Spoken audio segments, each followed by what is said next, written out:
Amo, once nga budula akong anak. Dagay mo sa inggit sa iya, ha? Abi na ko, sa buhi lang ang daganong tao. Bisan pa man luyo sa kasubo, nga napatay na kong anak, dagan gyapon nagasuporta. Kanatanan, ako na akong pasalamat sa inyo. Kamo nga nagtambong, o katong wala nagtambong. O sa nagatag og mga financially sa amoa, wala na ako gisayangan ang inyong gihatag. Gihatag na ako sa iguan ako sa maayo. Muna na ami karon, na ami balay. Dili ko gusto nga tanan mawala sa akong kamot ko walay handuman. Kay bisan pa man sakita sa kong anak, pagamay o madako nagyon mi project anak.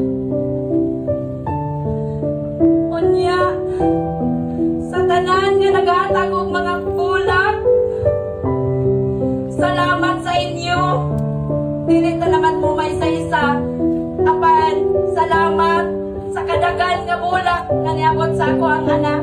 Salamat.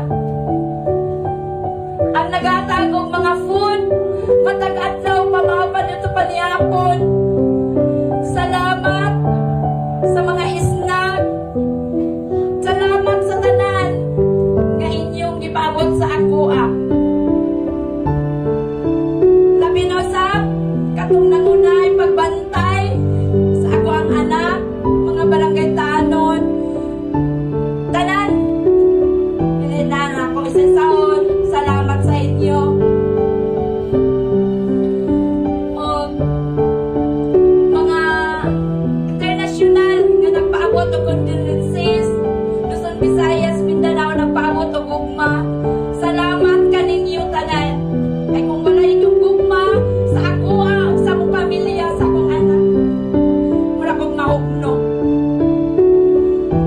Kung maaprihan pa lang amo kasing-kasing, dako kayo kasaman, kaya mura din na mabalik. Abantuon ninyo.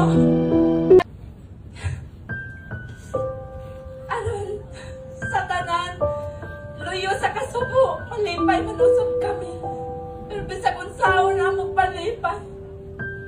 Ang sakit gihapon. Karon akong giangyo sa inyo, tabangi ko gampo, makakuha kong justice. Ayaw ko ninyo pasaktin. Kay kung ako lang, isa rin ako ni makaya. Tapan kita tanan. Atong hiling makabuot, labi na sa kong anak. Salamat. Huwag din rin ako taman.